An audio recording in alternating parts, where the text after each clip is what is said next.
sure you hit that subscribe button, and please make sure you hit that notification bell on the right hand side. Remember, we do go live each and every Monday, Wednesday, Friday, 6 o'clock Eastern time, like always. Thank you for tuning in to Chaos Culture Radio. Of course, today we have a special guest, but I will introduce him later before we start going on with the topic. Jordan Hakeem, what's going on? Where's cracking lacking? What's going on? Living the dream. Hey man, I'm feeling good, man. Wonderful, wonderful Friday evening. Let's go. Let's get it. Yeah, it's my pleasure and it's my honor to introduce my homeboy. I ain't gonna call you by your full name. I'm just gonna call you Ron, so people won't go out there and try to dox you. Ron is on the panel. Let me give you a little bit of backstory between me, history with me and Ron. I actually met him on the set when me and him did we were doing extra for Love and Hip Hop in Miami. So that was a really really good experience. So that's how me and him met. And not only that, but we also did other things too when it came to the aspect of the acting and behind the scenes. So I really do have a greatly well, pretty much it's an honor, it's a pleasure to have him on the panel. Hey Ron, let the people know who you are, man. Tell them about yourself real quick before we get started. Yo, what's up? What's up? Yeah, tell them you.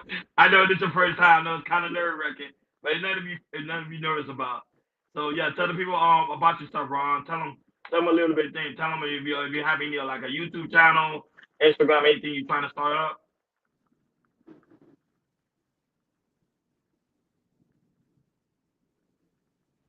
Can you hear us, Ron? You can hear us? Yeah, I was watching the story about Young Thug, Oh, well, don't, and don't I'm don't talk about it yet. Don't talk about that yet. But just introduce yourself. Introduce yourself real quick. Let the hey, what's crowd know who up? you are. Hey, Yeah. what's up? So What's go ahead. going on? This young Dave, this Ron, straight out of North Miami. I'm from Miami, Florida. You know, my first time to be on this show, so I want to discuss the allegations about Young Thug. You know, what the mistakes that he did as a mainstream artist and what he Okay. could avoid. Huh? Okay. We're about to dive in right now about it. So Jordan, you already know it's time. Go ahead. Do your thing. Do What he your could thing. Go avoid. ahead. Go ahead. Go ahead. Go ahead, Jordan. Okay, I got it. What's going on, people? What's going on? Got y'all guys coming to chat. I see you, Barry White. Welcome, welcome. I see you, Ken Dog. Welcome, welcome. Please remember hit the subscribe button and make sure you hit the like button. We really, really appreciate it. So for today, we got a couple of topics for you guys, and today we're gonna talk about the topic of Young Thug. As you can see, Young Thug, he has a case going on. They did another. They did. I think it was day 7. They did today. So as you don't know, Young Thug, formerly known as Lamar Jeffrey Williams, he was charged with RICO, with the RICO case. With that, and then also other charges as well, with gang affiliated and everything. And now the trial has begun. This is on, I believe, it's on the 7th day. This trial can be before that. There was the courts was trying to, people that was in the gang and everything, that was trying to give people who was in the gang related plea deals. As one of what we guys know, Gunner, he had a plea deal. He was in jail and he got released and gave him a plea deal. And people thinking he's a snitch. So before the trial started, they was trying to give people plea deals that was formerly low with the gang that he was affiliated. Now the trial has begun. Quarter to Young Thug's him and his lawyers, they try to put a post trial for next month. They're really trying to do that for the jury. I think it was like 7 or 9 jury members and everything. And I'm gonna give you guys a little bit of some details about the trial and everything. I have them. Let me see if I had it posted. I'll give you 1 second. And we do have a video we're gonna show once we to get a little detail of what's going on with the trial. And then once we show the video, we're gonna hold on 1 second. So who next? 1 second. So today, sorry. Let's see if I could. I had it.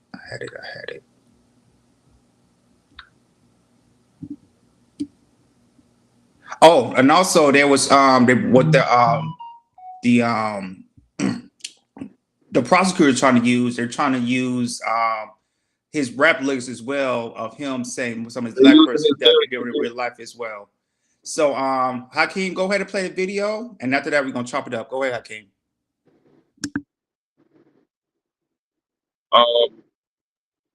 I'll say,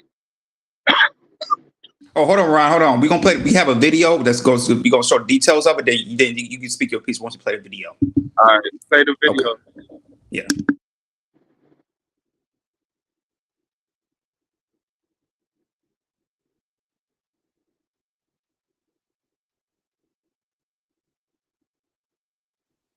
I'm sorry, I think he has like a commercial, and then they'll play the because I got it from CBS.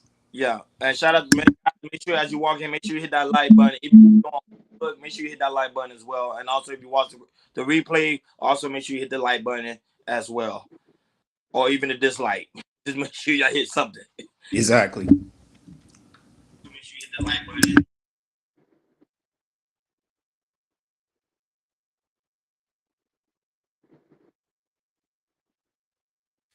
Turning now to one of the most high-profile racketeering cases in Fulton County, Georgia. It is not the one involving former President Donald Trump. District Attorney Fani Willis has accused rapper Jeffrey Williams, who goes by the name Young Thug, of co-founding a violent street gang named Young Slime Life. During opening statements Monday, prosecutors said Young Thug used his music to promote the gang's drug and gun-related activities. Young Thug denies any wrongdoing, but several of his co-defendants have already pleaded guilty ahead of this trial.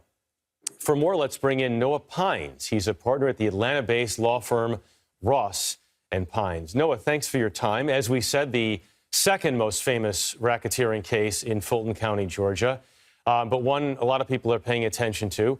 Given that some of Young Thug's co-defendants have already pleaded guilty, how difficult of a case is this to defend? Well, some would say it is the most famous case, at least right now, that, Young Thug is more popular than Donald Trump here in Atlanta. But they started with 28 defendants. They're down to 6. A lot of those defendants who pled are not testifying. At least that's what their lawyer said, that they're not going to be testifying against Mr. Williams. This is a big case. It's different than the Trump case. Trump is really confined to one sort of an act related to the election. This is an indictment that spans multiple years and involves a lot of conduct, including murders and robberies and drug trafficking.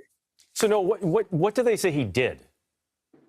Well, they think he's the kingpin. He's the boss. In the opening statements from the prosecutors, they said there was an agreement, an unspoken agreement, which I don't know how you have an unspoken agreement in a criminal case if you're saying that somebody's part of it. But they think that Mr. Williams is the kingpin, that he's sort of the, quote, mob boss when you think of a RICO case, and that he is the one who is either directing people to commit these crimes or rewarding them for committing the crimes. And that, I think, is going to be the hard part in this case. The Trump case is kind of different. You have Donald Trump at the top. We know what he said to everybody. We know what he said out loud. And then you have his minions kind of acting for him. And in this case, they have a whole bunch of conduct that they've alleged these other defendants have done, including defendants who pled guilty. And now they have to prove that Mr. Williams was the head of the state. RICO cases really fascinate people, don't they? Mob cases. Well, I mean, it's a criminal case plus, right? Criminal case is really typically one act, one incident. And a RICO case is an umbrella where you can bring in multiple acts, multiple incidents to say that, hey, these are related, whether it's drug trafficking, whether it's a mob case, whether it's people breaking into cars, whether it's stealing mail and check fraud. RICO really is just an umbrella to bring multiple acts together to give the jury a bigger picture of what's going on rather than this is just one incident. And prosecutors here plan to use rap lyrics, if I'm understanding this right, as evidence of the gang activity. Can he say that, can he claim artistic expression, for example? Well, that's one of the defenses is it's your First Amendment, it's artistic expression. They've asked the judge to keep it out. The judges agreed to let it in. I think that's a mistake. If you think about all the songs you grew up loving, just because somebody sang it doesn't mean it's true. The state's saying, the prosecutor is saying, well, what he's rapping about is very similar to what happened. But that happens, with all artists, whether musical artists in all different kinds of genres, especially when you're talking about rap. So I think that's a stretch. When I was a prosecutor, I kept things really tight, meaning I only allege things I could prove. I don't try to convince the jury of the things that they're just not going to believe. And I mean, there's just so many, you can pick a million examples of other songs that say stuff that aren't necessarily true. As you a former, can watch an episode of FBI and, it mirrors what happens, in the country. You can listen to professional wrestlers who are artists, who are out there, who are, saying what they want to say, that they're going to kill somebody or they're going to beat somebody up. And it's just an act. These are artists. They're actors. as a former prosecutor, do you think they've sealed this case up and surrounded it well, or do you think the defense has enough room to maneuver? This is the biggest mess of a case that I've ever seen, in my 28 years of practice. Jury selection started early this year, like January this year. It's ridiculous that it's just getting to the trial part of it. You started with 28 defendants, you're down to 6. Not all of them pled, some were severed.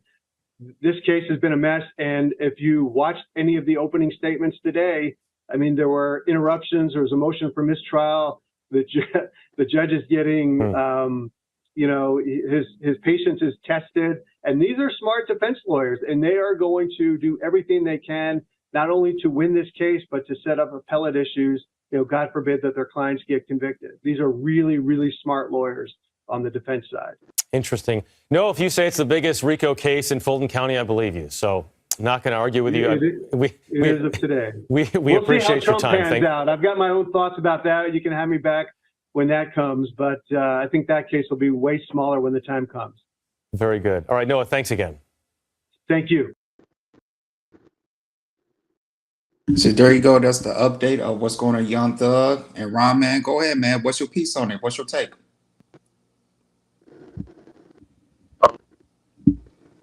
Go ahead, boss man. Yeah, go ahead, boss man. You go ahead. The floor is yours.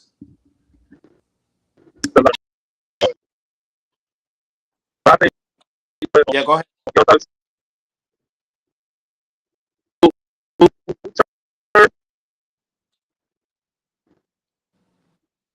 Well, My turn. yes. Ron, it's your turn, brother. I think the Hey, case Bobby. situation was that during that time he was doing the wrong thing, and because he got a case that if he go against the state, if he beat state, the feds still gonna pick up the case. They're gonna find more evidence of it. So they already have enough evidence of it. I don't think he might even beat the case because he's getting charged because he was terrorizing the community. He was doing criminal activity while he was in the street, while he was in the streets. He should have been doing. So that's one of the mistakes he did. And also he got drugs in the car with the gun that he tried to blame it on Gunner. But I don't know what's all I just know the situation is that we should take the consequences. I think you should take it. Because they show you an example. Say like if you're a superstar and you do a crime, if you how you could be a big black artist making all this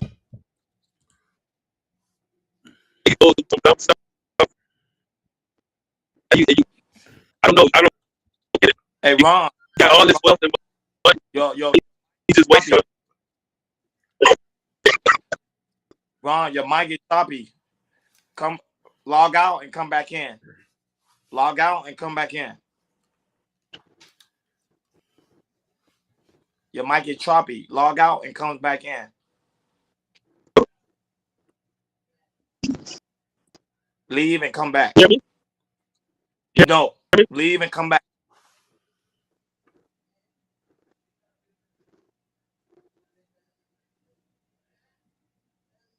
Okay, good. Go ahead, Ron. Go ahead. Yeah, I would say go ahead, Ron. Take care of it. What's your take on it?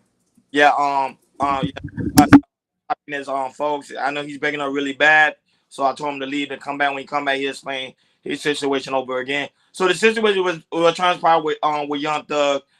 We talked about it last year before the trial actually begun. We pretty much how the simple fact is Young Thug is probably the head leader of the whole YSL group. So that's why pretty much they holding him accountable. What pretty much the crime rate was transpiring in Atlanta over there in Polk County. So they blaming him for everything that was done pretty much throughout the community. Now we already know. I personally believe the rap game is now the new dope game. Pretty much. That's just my personal belief, because the simple fact is there's a lot of guys that used to be gang affiliated is now becoming artists and now becoming rappers. However, they never let go of that lifestyle. Don't get me wrong. They also trying to tie in Birdman into it as well, because he also have his own personal group called Rich Gang. I think people already know about, because I mention that all the time, jokingly, about the Rich Gang lifestyle. However, they say that's actually they think it's kind of like allegedly like a way of gang affiliated as well with YSL. Now YSL is pretty much It's a game. YSL's a game. And doing what they got to do. So, but go ahead, Ron. Finish your take, and then Hakeem will go next. Go ahead, Ron. All right. I'll say the allegations they charging him is on the music and the lyrics, because Cap, the county commissioner, Miss Willis, she wants to lock him up for good because of what he had been doing to the community and what he has been terrorizing the people. And I think he knows better what he should have not done. So I believe, even though he's a platinum artist, I really don't feel sorry for him. So I think he should take the jail time. He should do the time. You know, that's my opinion. Go ahead, Hakeem. Definitely. So I followed this thing kind of extensively. I'm a big Young Thug fan. I'm also a big YFN Lucci fan. Very, very big. You do the crime, you do the time. Definitely. So the thing is, the allegations they have on him are actual, but the problem is to be able to prove it. Since him have been arrested, YFN Lucci, and also the Drug Rich Gang, crime had went down 30% in Atlanta. That is a fact. Many of YSL gang members, they have on record, on video, shooting up people. They've shot up YFN Lucci's cars. They shot at his mama. They're also involved in They was involved in an unaliving of Big Nut, who also was a member of the YFN Lucci gang. So, just like Brother Ron said, I don't feel sorry for Young Thug. You know what I mean? I personally believe he is a kingpin. You know what I mean? They do got one snitch, which is Woody, and he had been cooperating for a while. His name had got leaked, and we'll just see where this goes. You know what I'm saying? Shout outs to Just Hear Me Out. Yeah, I hear you guys on that. Yeah, this case has gone extensively. I've been watching the case here and there, and usually I watch it from the Lead Attorney channel on YouTube. Shout out to Lead Attorney, and I get a little bit of details of what's going on the case as well. Personally, I feel like this case is going to go on for. I think this case will go out maybe for months, maybe all the way to June, probably to January, because I just feel like this gonna be a very, very extensive of how try to prove Young Thug of his innocence and everything. But purchase for me, I don't think I don't know if there was a plea deal that he could have taken. I believe, he believed Young Thug feel like he has the right set of lawyers that's by him that can really plead that, that he's innocent. Purchase for me, with all the evidence they got on him, including the RICO charge and what he's been doing to the city of Atlanta with the gang, I feel like, the prosecutors have, because I feel like the prosecutors has, really full evidence to really take that man down. That's how I personally believe, and and for you guys to watch it, this is the type of case that, that to see that who's better, Young Thug's defendants, his lawyers, or is the Georgia prosecutors are, at the top of everything. But yeah, for what I'm hearing from Young Thug, as he probably began, I don't feel sorry for him, of what he's going through. Like I said, a few of his people that he was with took plea deals, including I said earlier, Young Gunner that I'll say he's affiliated, but him saying what he said and took a plea, went to jail, and they got out and everything. Yeah, with Young Thug, man, it's just a case to watch. Do I believe he did some of those things? Absolutely. That's just personally my belief. And, for him being in Atlanta, as Hakeem said, being the kingpin, if you're convicted, of doing these things, you're going to be in the jail. You're going to be in the prison for a long, long time. And, but yeah, this, like I said, people just keep watching the case. It's on, a lot of, it's on some people's channels who's live viewing it. And also it's on the YouTube court channel too. The show in Atlanta. So they just did the, I think it was, like I said, day 7 today. And I'm see if I can get some more information about what happened in day 7. But yeah, man, this is how I feel about his case. Go ahead, Ron. Yeah, like I was saying before, that the case, they have found the verdict for Young Thug case. So I was saying, like, if the feds pick up, even though if he tried to beat the case with his lawyer, and even though he get through it, the feds still gonna pick up more evidence. They're gonna pick the same case up, pick up more evidence. He's gonna be charged. And I don't know if he's gonna get by that chance.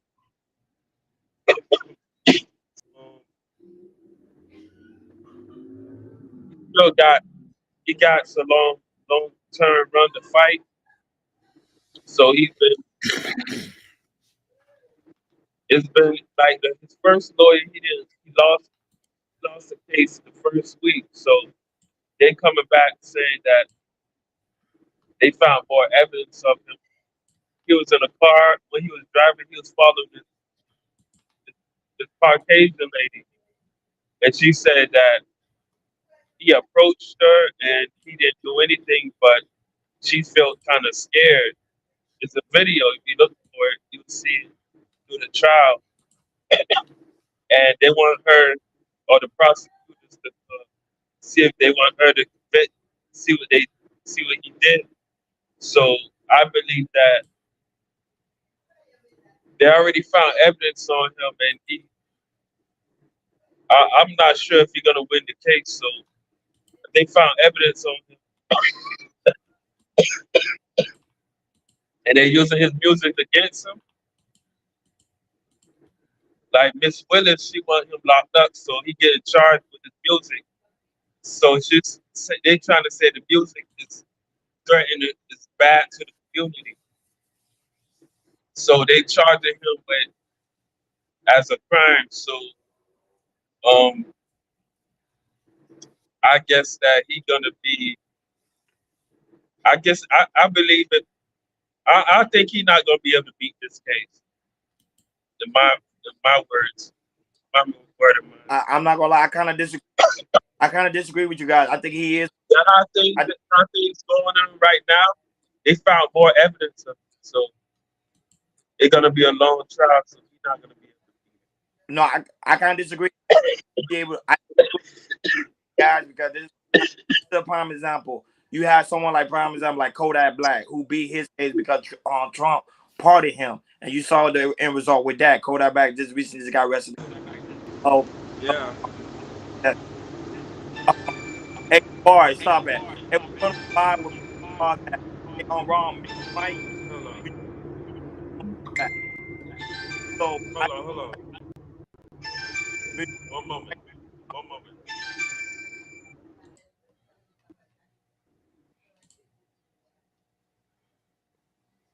okay, perfect. No, so I think he will be able to beat it because the simple fact is, I think Joe Biden will probably pardon him. I won't be surprised he'll do it. Or the regulator will get involved because they see Young Thug as a great asset, especially right now.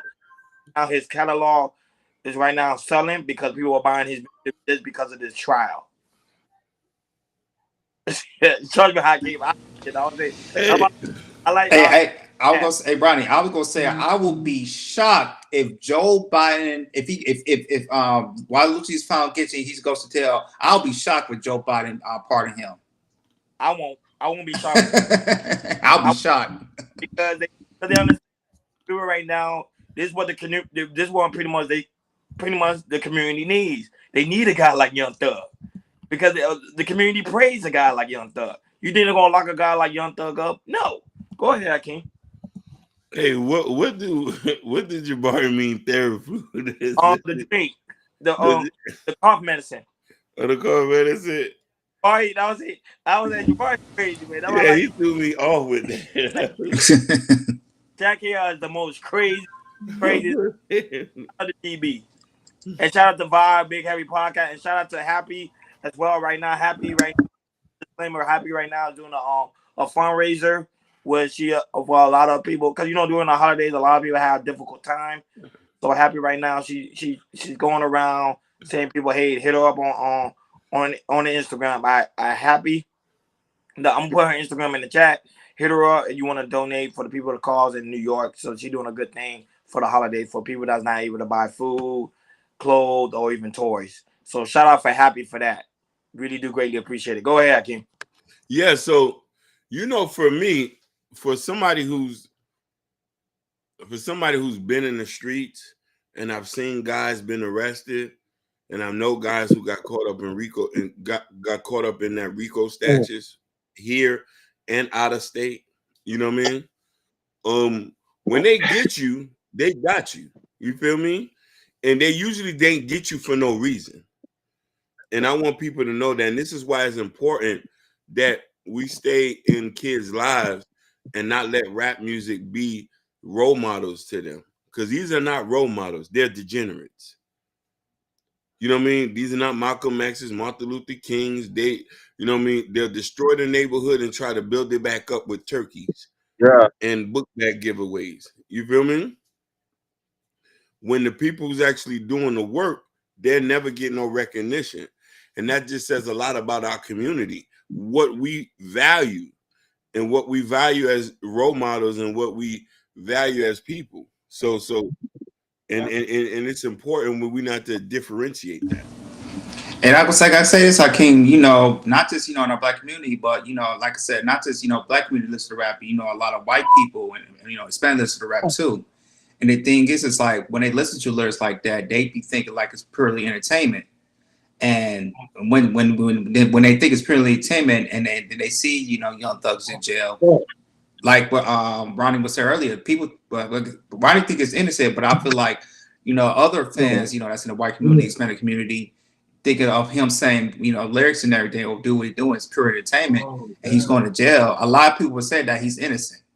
So I would say, majority of his fans and in the Hispanic and the white community, they kind of agree with Ronnie saying he's innocent, because I don't believe he does those things, even if he says stuff in his right lips and everything. And him and some people and some of these white people in Hispanic don't really be thinking some of these rappers really be in the streets like that. They really, really do. As we know, they definitely be in the streets like that. But most of his fans, if he's found guilty, they're gonna find out and say, hey, he's been guilty, even though they might say free Young Thug, this and that. A lot of people think that he's innocent. A lot of his fans think that he's innocent. Hey, Hakeem, you have a happy Instagram? Can you put it in the chat so people can be able to donate for the good cause for this winter, for this Christmas Eve, because she's doing a fundraiser to help people in her local community. So chat chaos. Let's go over there and support. You know, happy her fundraising. Really do greatly appreciate it because you know there's a lot of family in needs right now, especially around this time during the holidays. You know, some people is not working, some people got laid off. You know how the game goes. Absolutely. Look at Why High. Why High's a free Young Thug. He's a Cowboys fan.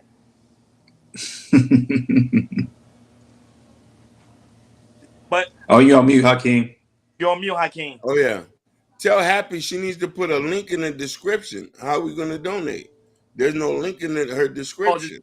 You don't got an Instagram page? No, I got it. I was looking at it, and I'm just there's no link in the description. Yeah, there's no link, so just do that. Oh. And then she has no photos there. They might think it's not a real page, which is true. But that's the one. You know, I hit her up later about it. But yeah, but it's crazy. It's crazy and how what happened to Ron dropped. Yeah, I think his signal was really bad. Oh, she said, how can you drop it? She said, can she say something? Oh yeah, anything for you.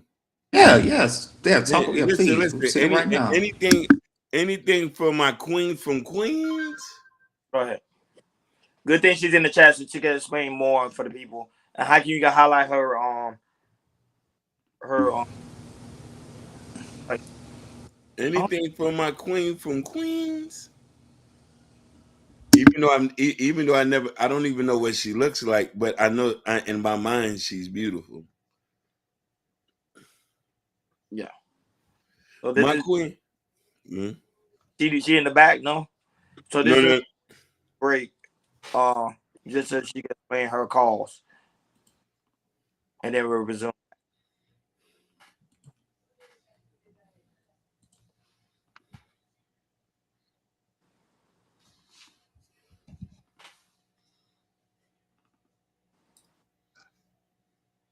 Yeah, so guys, as we wait, please make sure y'all hit that like button. Please make sure y'all hit that subscribe button, and please make sure y'all hit that notification bell so you know when we go live. I had to know, I just recently just found YouTube and resetting a lot of people's channel. I have to resubscribe to a lot of people's channel again.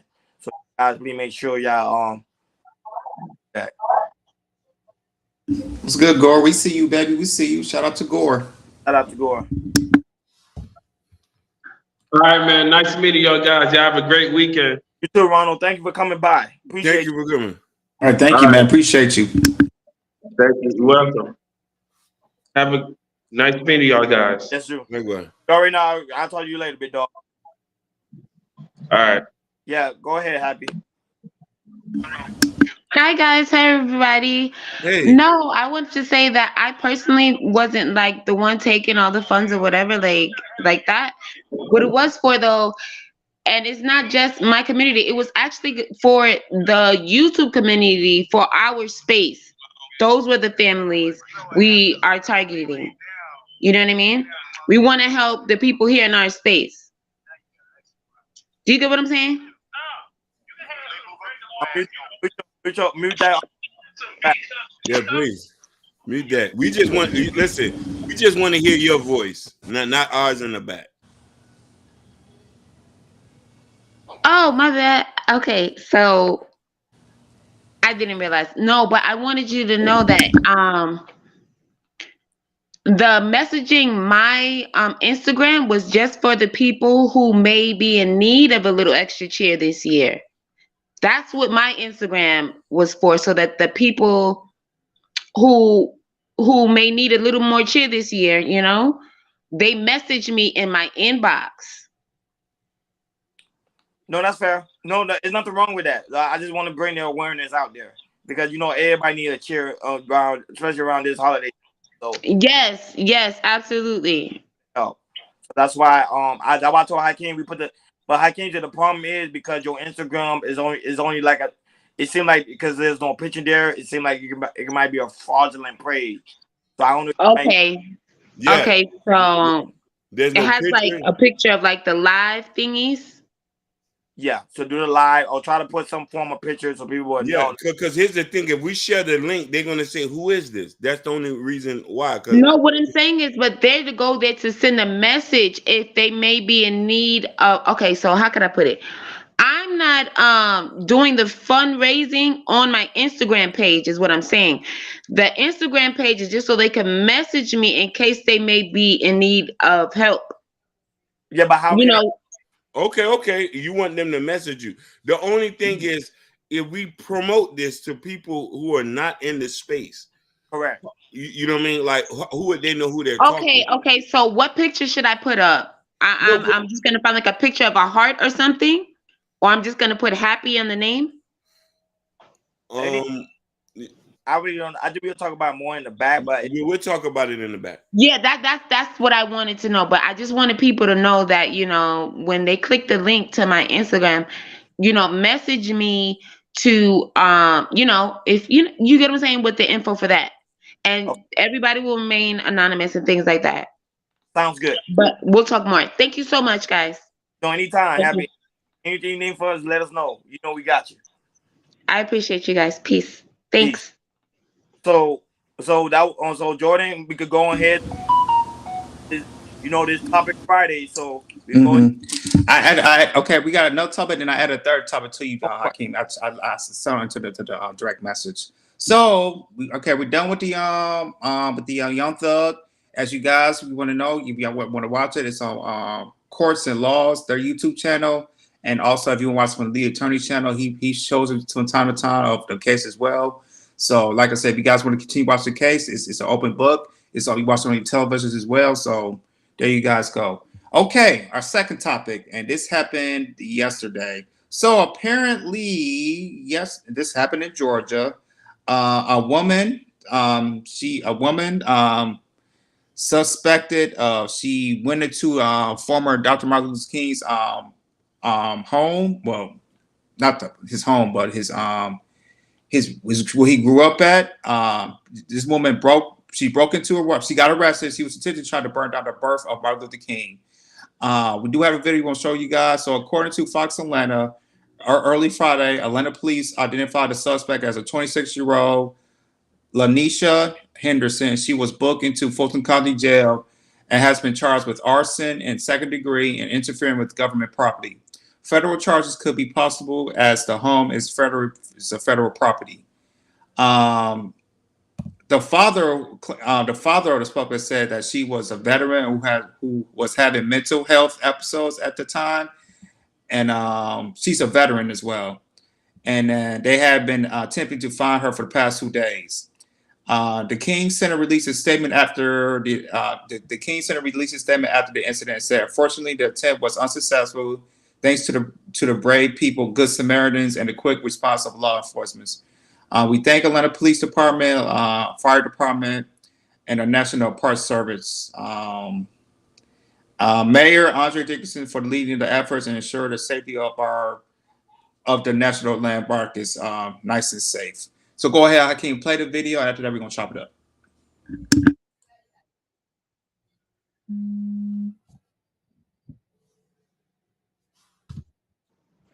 Yeah, and shout out to Nidus too. Nidus was the one that brought this into my awareness. Shout out to Nidus. That is the suspect in the act holding that red canister. The 26-year-old woman has been arrested, accused of attempting to vandalize Martin Luther King Jr.'s birth home here in Atlanta. This home here along Auburn Avenue has been undergoing renovations, so has been closed to the public for the last couple weeks. Witnesses told police the woman came up to the home carrying a gas can before 6 p.m. They say that she then proceeded to douse the plants and porch with what they say smelled like gasoline. The bystanders, who included 2 off-duty NYPD witnesses, say that is the... Of course, the big question left here is why. Well, Atlanta police are still investigating the reason behind, but we also talked to a man here on site earlier who says he was is the father of that suspect in this case. He says she is a veteran who is having a mental health episode and they were trying to find her for the past 2 days. Of course, that will come into play with any potential prosecution as this moves forward. Of course, the big question left here is why. Well, Atlanta police are still investigating. Yeah, so as you know, like I said, Atlanta police is still investigating. According, like I said, according to the suspect's father, he says, she's a veteran and having mental episodes, and she says they were trying to fight her the last couple of days, and unfortunately, she popped out in the birth of Martin Luther King's home, which is very weird for me. I don't know why somebody would do that, but I'm gonna pass to you guys. What you guys take on her trying to burn down Martin Luther King's home, birth home?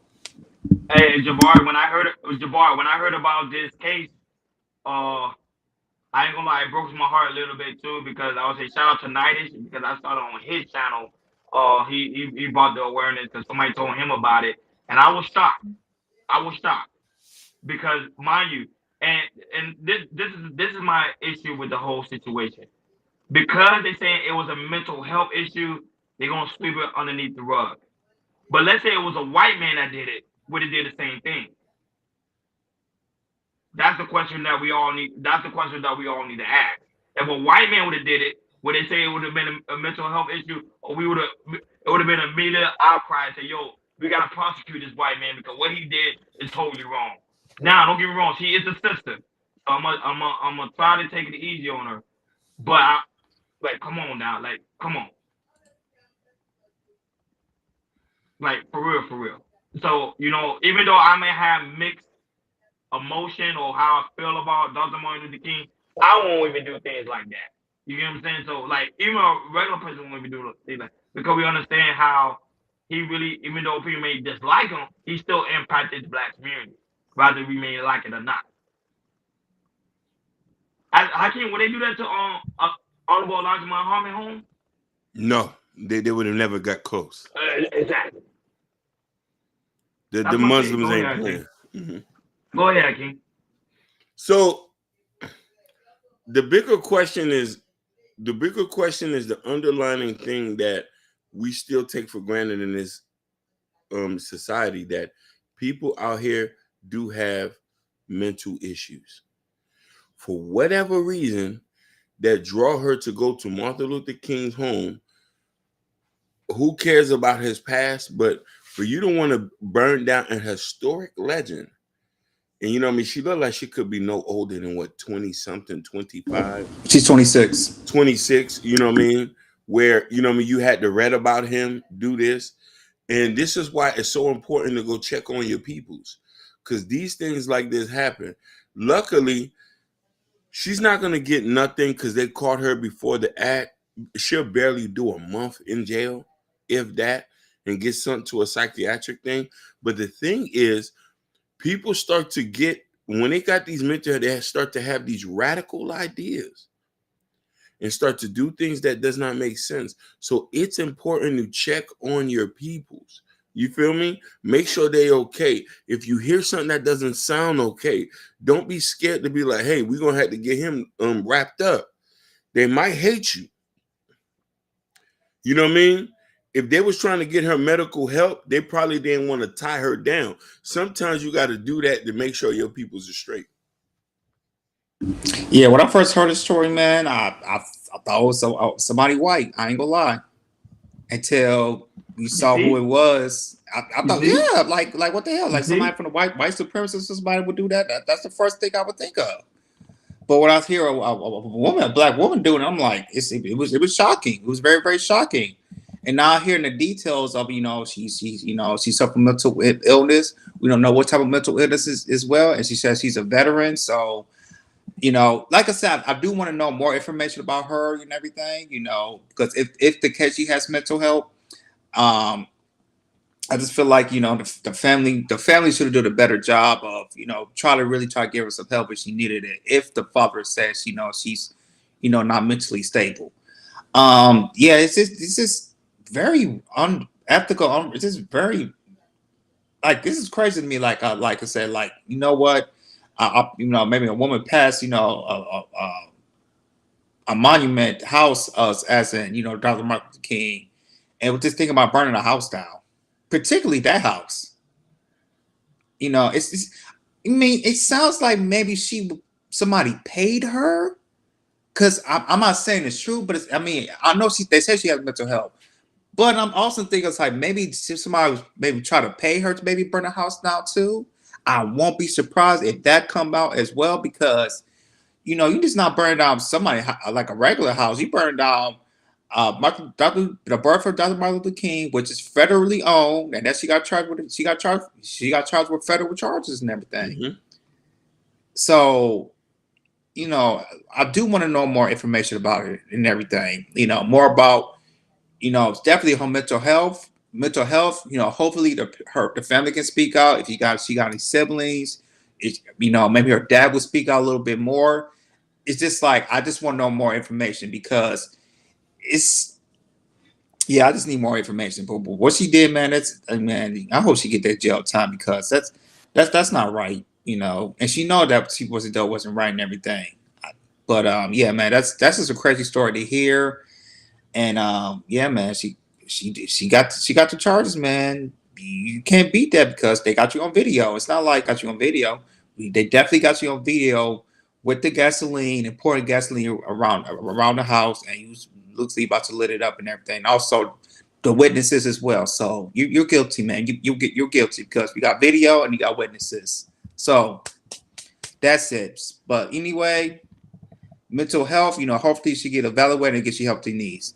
Hopefully, you know, with that situation. No, but the thing is, like, when I asked Hakeem that question, would anybody be allowed to go over there to Honorable Elijah Muhammad home? He said no. No. You want me to get that close? No. So that's my thing is, okay, where's the guards? Because normally they do have somebody that's supposed to be security on the premises.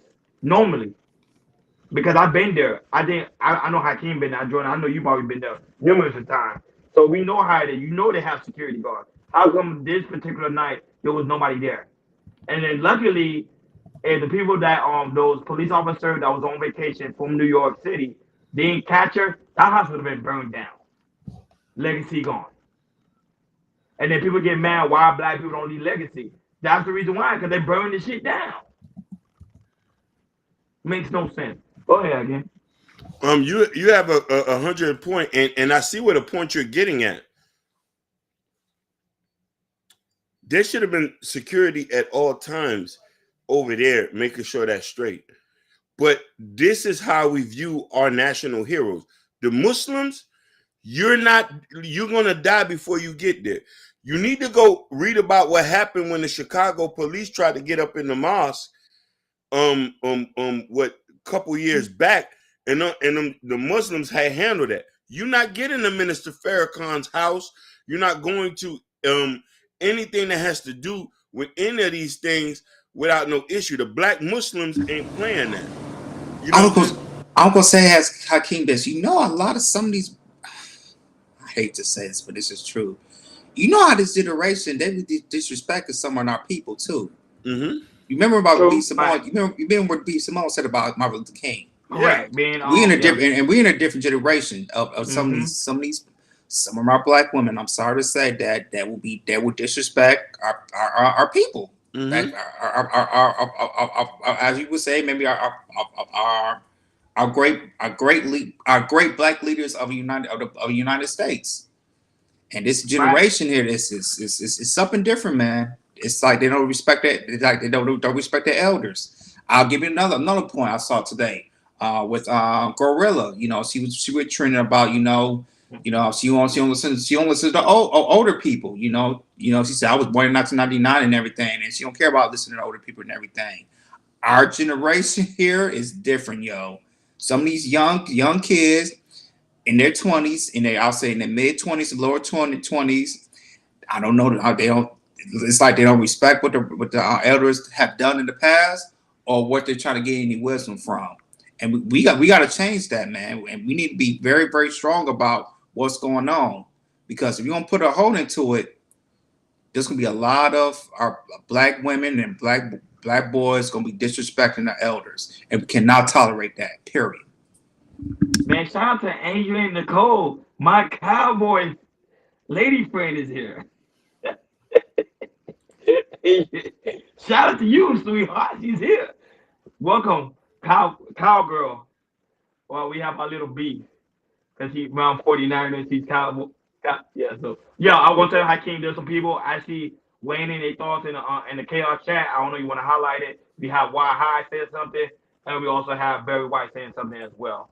They're Yeah. talking about how they're renovating right now. So And I'm gonna just say, if they destroyed the father of their kids, they don't care about MLK. That's a fact. But you see, the thing about that is the culture here. Jordan alluded to this in that. Now, Islam, the Nation of Islam has always been a part of Black culture, but it kind of had been separate on its own entity. Everything else has been a part. We don't care about what went on with Martin Luther King, Dr. Abernathy, Booker T. Washington, all the heroes here. We don't even like to mention them. You're not going to play with the Muslims. I'm telling you something that I've been to the mosque a number of times. They pat you down. You're not disrespecting Islam. You're not disrespecting Farrakhan. You're not going to disrespect the Honorable Elijah Muhammad or his sons or the teaching or Farad Muhammad. They're not playing with you about this. They're serious about this. We should have been serious about this. Listen, these people, you can't even come to Muhammad University thinking you playing games, regardless if it's renovations. They're not for the kiki. You gonna respect them. We don't respect our heroes. breathe. That's fact. And I ain't gonna lie. When I started, I'm telling you, it almost brought, people like, oh man, Rudy, why you, like, why? In my mind, like, why are you so passionate about it? Because remember, that's legacy. Mm-hmm. It's supposed to be here. Remember, after we gone, our kids supposed to be able to go there and say, hey, that's Martin Luther King spot. That's Honorable Elijah Muhammad spot. That's Louis Farrakhan spot. But if you have people out here talking about they're using it as an excuse of mental illness, trying to burn things down, then they be like, okay, we have no memory.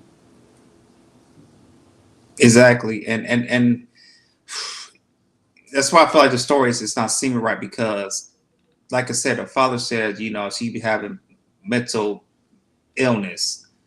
If I'm the father of that child, I'm trying to find all the help that she needs.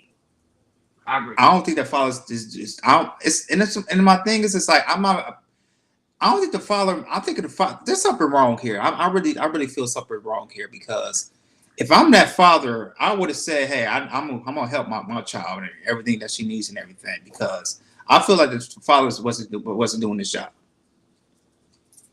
The father needs, and all the fathers need to be doing their job, especially being their kids' life, especially their daughters and everything, because you see in our generation, they're disrespecting us as elders, and they're disrespecting our great leaders. Fathers, you need to step up your game and let these children know our elders did not be disrespected, and our great leaders too, and our great leaders. And also, we do have. I don't know. We have. I don't know. With like the onset that has like Madea vibes and everything, because in some of our Black community, like I said, that we have also act like Madea. As you guys know, Madea will play Todd Perry. Hey man, they'll snatch you up if you disrespect an elder. They'll chump you up. But hold on, Jordan. John Smith said treatment for mental health, mental illness is expensive. It is. It is. I have a relative right now that's dealing with that. It is. It is. It's not cheap. But you are right though. But we have enough money allocated to different places where we could put it towards mental health. And I'm gonna say, good point. I mean, I know insurances can be expensive too, but you gotta make sure you got good insurances as well. But go back. I'm sorry. Go back to what you saying, Hakeem. And let's think about this. How many people who get gunned down by police for not understanding mental health? Luckily, they caught her at the time. She didn't have what if she had a weapon on her? Exactly. So we have all this money that we give to different countries every other year. $3 billion to the untouchables every year. $3 billion to the untouchables. You know what I mean? We also send money over here, send money over here. We have enough money to invest in these things. You know what I mean? If you don't invest in the people, you don't have a nation. That's the common thread. This is the point that African countries and poor other countries don't understand. You have to invest in the people. We got this thing all figured wrong. People are the one who bring the economy together. So if we neglect the handicapped, the mentally ill, the ones with diseases, what you think gonna happen to a nation of us? We won't advance in nothing. No, but Hakeem, this is the problem is they use a lot of excuses for things that's going on, like certain people's behavior, and using that as mental health issue. That's the issue. Some people really have mental health issues. Like I said, I have a family member that's dealing with that. Really serious mental health issues. But then you have other people that use that as a pretty much an excuse to sweep it underneath the rug. Well, she wasn't in her right mind. Don't get me wrong. She was in the military, and you know, you hear things about people being in the military. You hear like the hardship they go through after they come out of the military, about the things they saw, or the thing they listened to, or everything, or even the training. So I understand that. But my thing is, why not do it? Because remember, everybody keeps saying the white man is bad, the white man is bad. Why not do it to the white man's business? You get what I'm saying? Or white man's establishment. But if we always go to our own establishment when we only have so little to try to get rid of. Now, why I said something too? He said, Ronnie, B. Sammy, disrespect MLK several months ago. I think Jordan or Hakeem mentioned that. I just said that, yeah. Which is a fact. They don't care. Go ahead.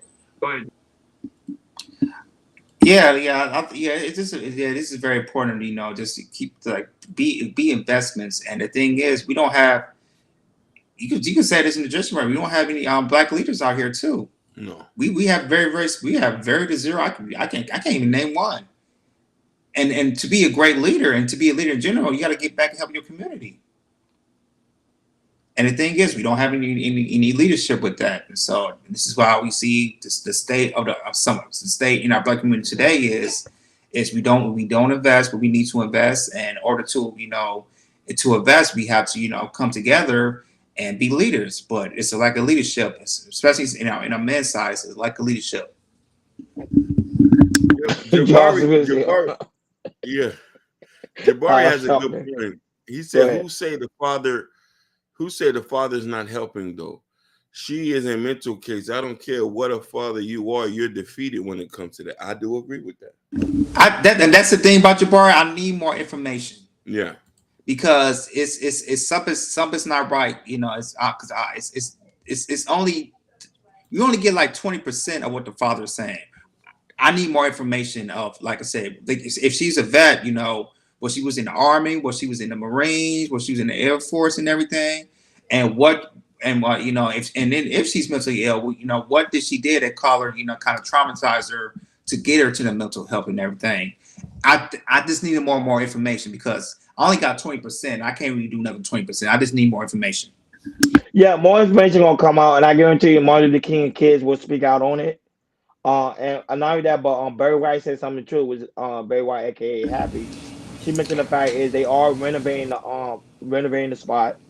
I think they adding new things. I don't know if it's new. I don't know if it's new monuments or they probably fixing up like certain things that's probably rusted and worn out because that's what it does during a renovation. However, it still don't give nobody the right to go over there and try to burn down. Now, I understand she have a mental health issue, but I won't be surprised when the authorities actually probably get a warrant and check her belongings. You won't see a lot of books and a lot of things she's been studying on quote unquote MLK why she wanted to burn it down. And I'll say this too. Speaking of Martin Luther King kids, if I'm Martin Luther King kids and she does have mental health issues, as Martin Luther King kids, I would see if I can find a way to try to help her out. I'll see if I can try to go help her out. And also, if she got, and like I said, if she get charged, make sure you pay for lawyers and everything, and do what you need to do, and then if you take care of everything, if the federal can have a possibility maybe to drop the charges, you go help that woman out if she's going to mental illness. Mm-hmm. Because if you do that, that's definitely helping our own, especially our women and everything. So I'm calling out the Martin Luther King's kids. Please help this lady out if she needs the help that she needs. If they got the resources too, because they're broke. That too. Wow, you don't say that, man. Oh yeah, it's a fact. They're broke. Malcolm X kids are broke.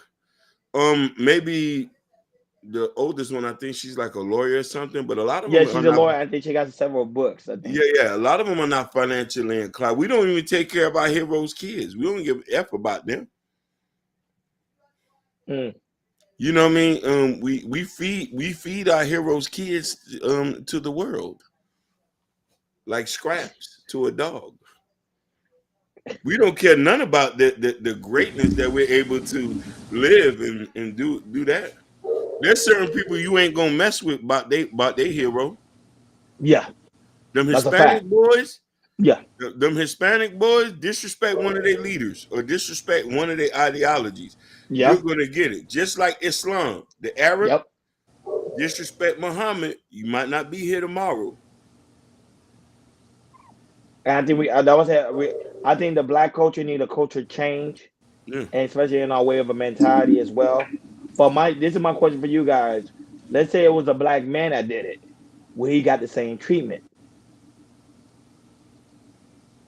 He probably would have got gunned down. They probably filled him up with bullet holes. You know, listen, we live in a country where there's a law for mistreating black men. Like, it's just a law.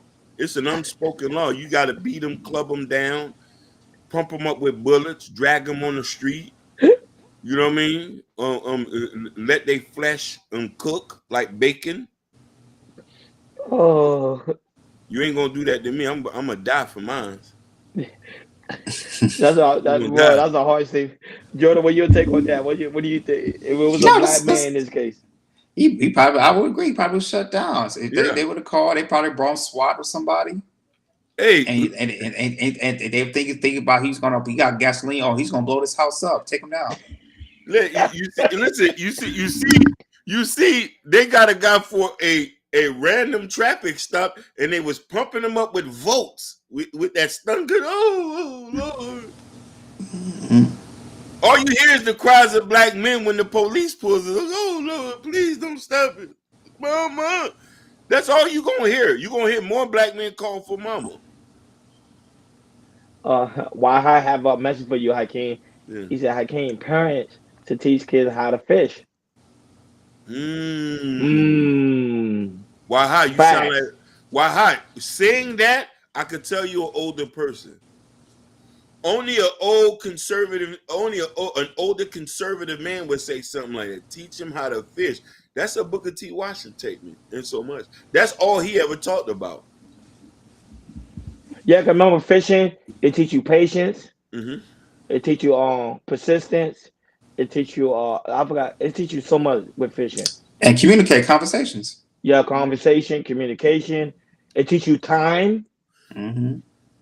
But you know, he was metaphorically speaking that. You know what I mean? Yeah, of course. Yeah, he said, don't look for the public for help. Listen, white folks ain't gonna save us. They already told us. We don't care how much money we owed you. We don't care how much we stole and how many patents we took. You ain't getting nothing that back unless you're trying to get your lick back. You ain't gonna get that either. So the best thing we can do is just do for ourselves. We have enough money, resources, knowledge. We have enough educated bourgeoisies to make sure we can live comfortably. The Asians, they've been mistreated here too. We put them boys to fix the railroad. Let them die on the railroad. Nobody will say nothing about that. You know what I mean? And if you start focusing on yourself, loving yourself a little bit more, we're going to be in a position. I'm all for the betterment of people in general, but I'm all for the betterment of my people. I'm all for disregarding ignorance. I care nothing about what the ninjas are doing. I care about what people who trying to be progressive and intelligent about. Waha just said something that I live and breathe by. Do for self. I try to teach my nephews that. I want no handouts because I know I'm not going to get it. I am a man in this 20th century America. Women are not going to feel sorry for me. The judge ain't going to feel sorry for me. Damn show the rent man. So if I don't have nobody, the only person who's going to feel sorry for you is your mama.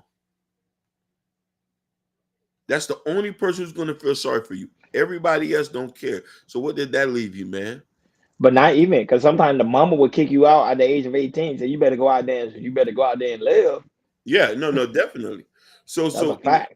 it puts us in a position where we say, like, hey, brother, you got to do for self. Now, we have to take care of our own as well. I wonder if there was an intervention with that young lady who was going through something. Me, I've learned my lesson because I used to not intervene when I was younger in other people's problems, people who I cared about. And tragically, those people are in another situation. I wish I intervened. But you also want to try to be on the up and up with these people so you can be in a good relationship. You want them to still be living. Just like if some of my friends and you see me head into a wrong path and you know that, hey, if we let Hakeem go this route, he might not be here tomorrow. Let's get him locked up. He'll be mad, but he'll get over it after a couple years or something. And if we might can have a sandwich together, hold the mail. That was how with Jordan. When Jordan said, really check up on your people, and see how they really mentally doing. You know, whether it is a mental health issue or not, me, I just don't like the behavior, man. Because I was like, imagine would it actually, let's say if it actually would have went through, it would have been like one of the most, it would have been like literally a sad day in America. Even though people say, oh, it's just a house. That house got a lot of meaning to it. They really do. Absolutely, you guys. So, as you guys know, I do have another topic to talk for you guys, and this is going about this. He's been trending. This is going about Russell Simmons, and he was talking about allegation that he's been that he had in the past about grape, and he said he took like 9 lie detector tests, proving his innocence against the allegations. And he also said he wasn't the best person towards women, but he's never been violent or forceful. He said we can't demonize people without proof. It was kind of going with the Diddy situation, but I kind of believe Diddy did what he did.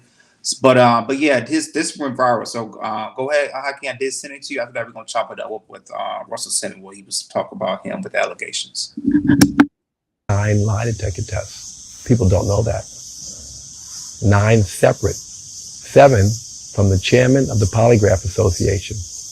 1 for each of the serious accusations. 1 for when someone said, for instance, I was violent. One person said that. I've never been violent. Took that. And 1 for I apologize. I never apologized about assaulting anyone. But if 2 people say it, because one said it and me too, and the second person said it, then I took a test for it. 3 hours per test by 2 polygraph examiners. 1 that I've never done this to anyone, and 1 I've never done to each individual. Some people say that they're not accurate, but if they're 94% accurate, and I did 9 of them, it's pretty clear that I don't believe it. I even asked what if I believe it, but it's not true?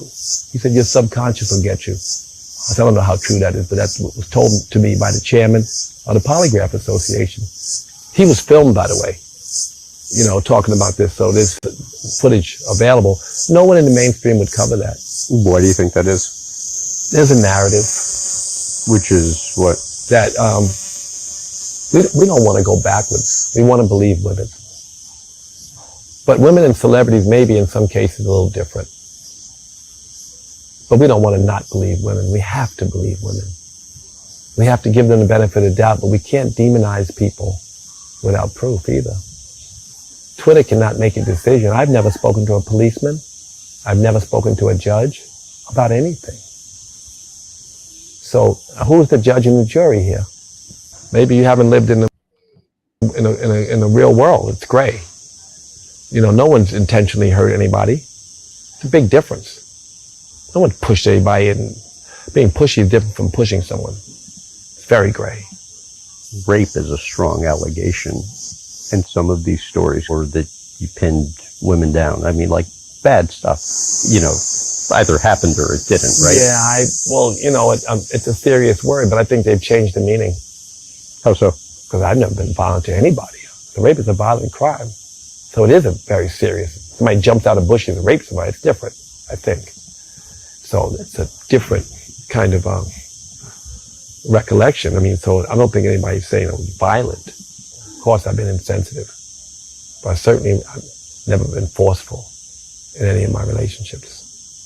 All of what I've had has been consensual. I took 9 lie detector tests. People don't know that. 9 separate. 7 from the chairman of the Polygraph Association. 1 for each of the serious accusations. 1 for when someone said, for instance, I was violent. One person said that. I've never been violent.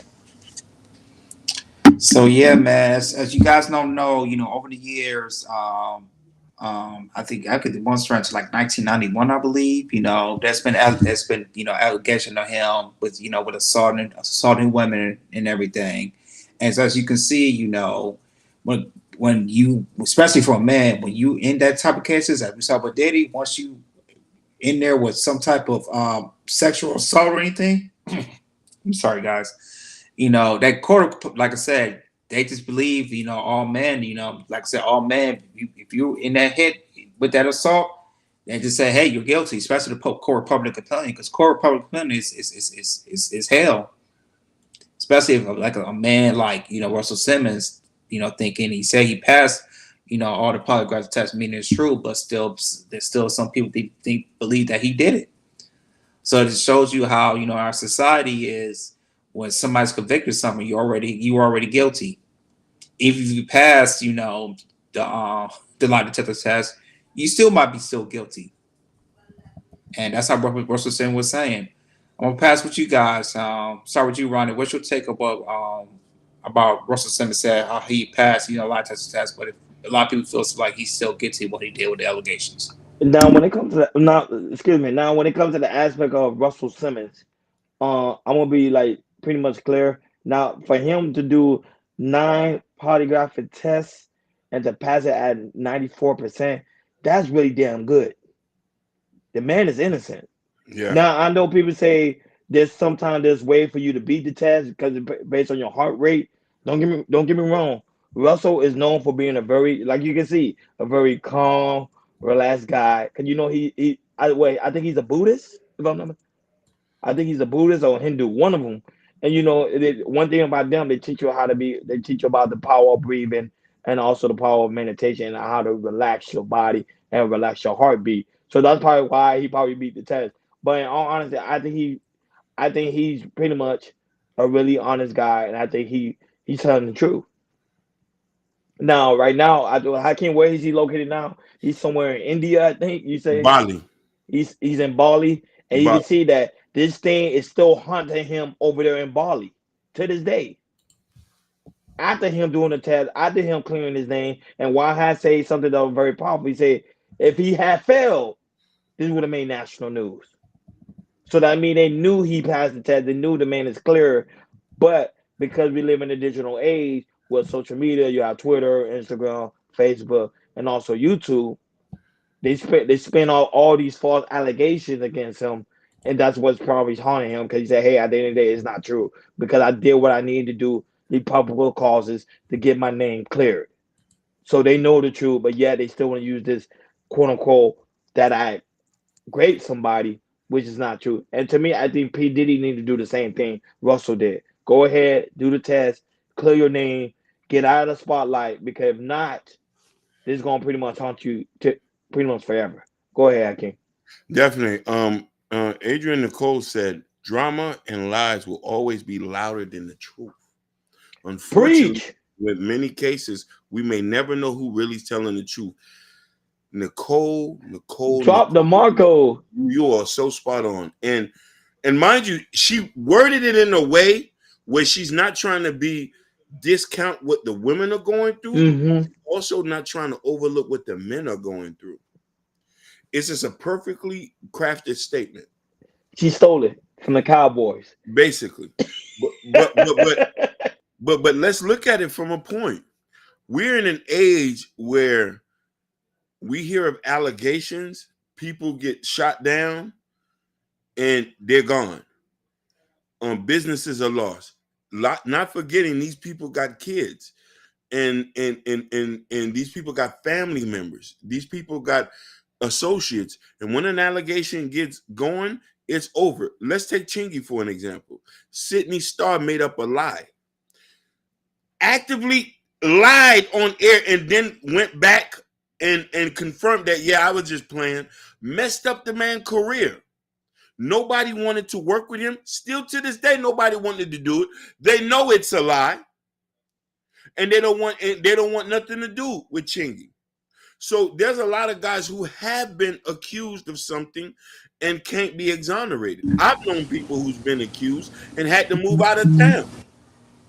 Never went to court, never with this. They was judged by public opinion. Now, Puffy, on the other example, compared to Russell has no evidence against him.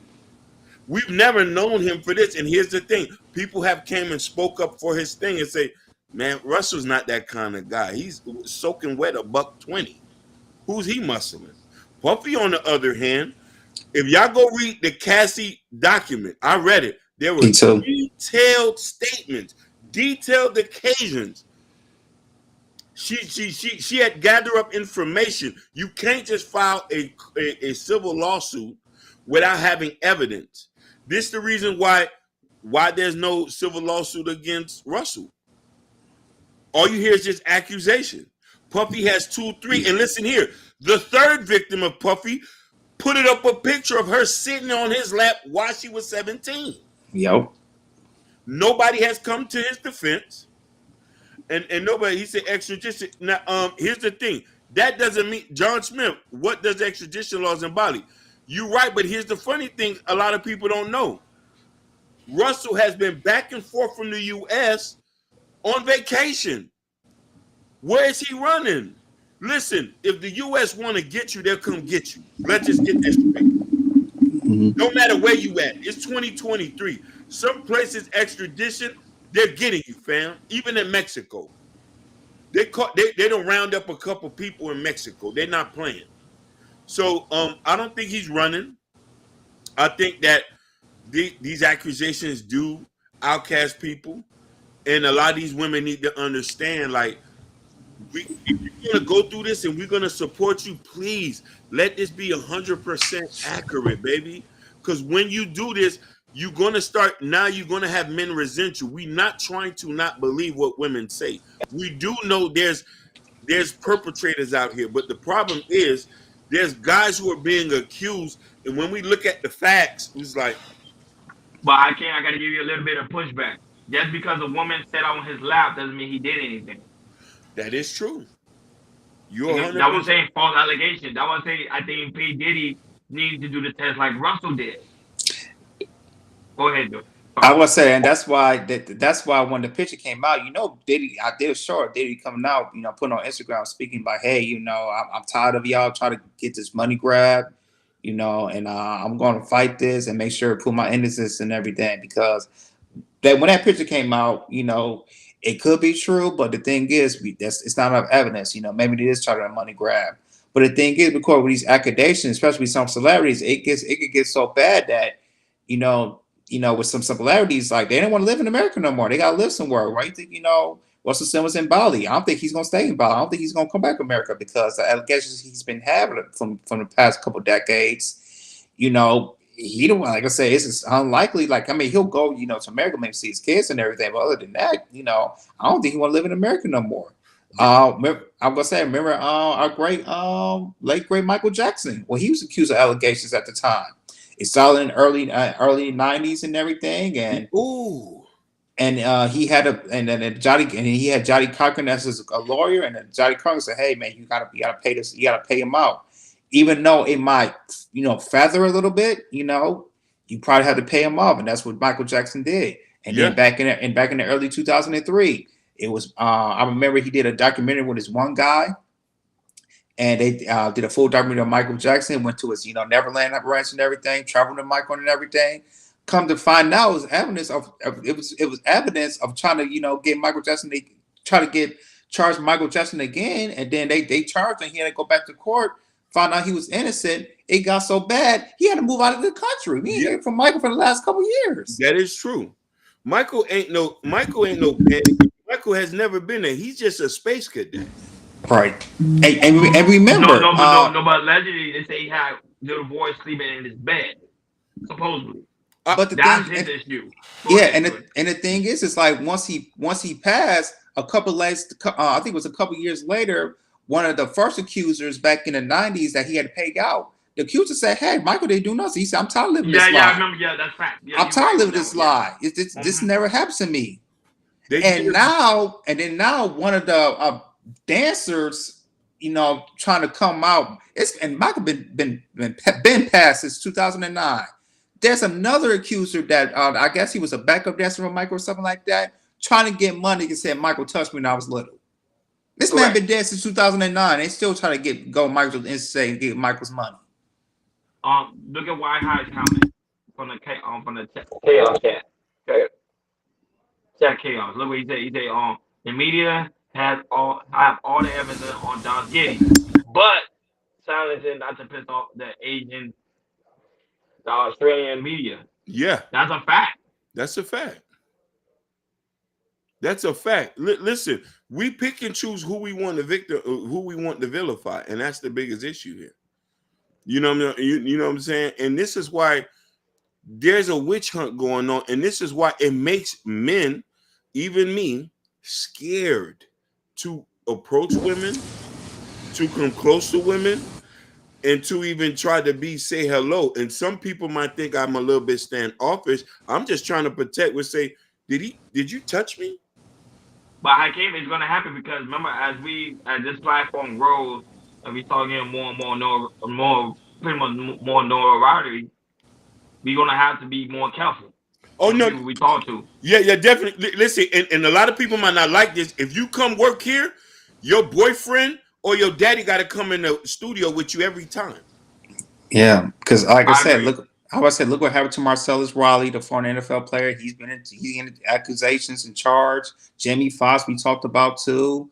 Yeah. The mayor from New York City, he's being charged too. So we're seeing in what we're seeing right now, the stage of we're seeing right now, a lot of these, these men are getting charged, especially within New York. Most of these charges go to New York because there's no statute of limitation. We're seeing a upbringing of a lot of men who has money or who's in politician or with celebrities. They're getting charged for these allegations. And while we've seen that as men, now we're reshaping the wealth of how we deal with these new age of women, and going into 2024, because a lot of women we might work with or anything, or we might talk to or kickle. It's a lot of stuff we're gonna stop doing. If you're gonna have your brother, how can you say your brother, your father, your boyfriend, whatever, and we might think y'all try to get us, try to put us in jail, try to convict us, criminal charges or civil charges. And this is why we try to advise men, and even for us, if we have to deal with women being in the media, we're gonna hire women that you strictly talk to and deal with. That's how scary it is for us. And a lot of people say, if you don't do nothing wrong, we this, but we look at the media, everybody this. So now that put the fear mongering has gotten to a point where average men are just scared to just do anything. Nah, I don't want to do this. Yeah, I agree. You gotta protect yourself, man, out here, because look, now you got mayors, politicians, CEOs, regular folks are now being indicted because of this situation of sexual assault. Anybody can say anything now. Women can say anything. He's harassing me. You got to be very careful. You got to be very careful out here. Now, I don't play around with stuff like that. I really don't. Me either. And listen, if you accuse me and we get cleared, we got beef. Your whole family ain't gonna be able to sleep. You make sure my kids don't eat, knowing you playing around, you trying to get a bag. I'm not stopping until I'm getting you, because you don't play with people like that, especially if we mean serious out here. Some men ain't gonna do that because they know they ain't gonna come back from that. You not coming back from an allegation, fam. There's no coming back from that. Nobody wants to work with you. You can't go to places, even if you ain't been convicted. People are gonna look at you crazy, and that's why I was like, we believe we're gonna you're guilty until proven innocent. But these particular situations, once you're just accused, there's nothing done for you. And mind you, rightfully so, if the evidence is this, but there's no, how can we mitigate the people who are accused, who are being falsely accused, compared to the actual allegations? See, but this is the thing. Now, every time they accuse somebody, they're not trying to take them to court. It's like they're trying to get money. That's why I say now it's like a money grab. Is it really? Are you really trying to get justice for? Are these women really trying to get justice for P. Diddy? Really? Or is it all about the money? It's all about the money. It's all, Pay for my pain.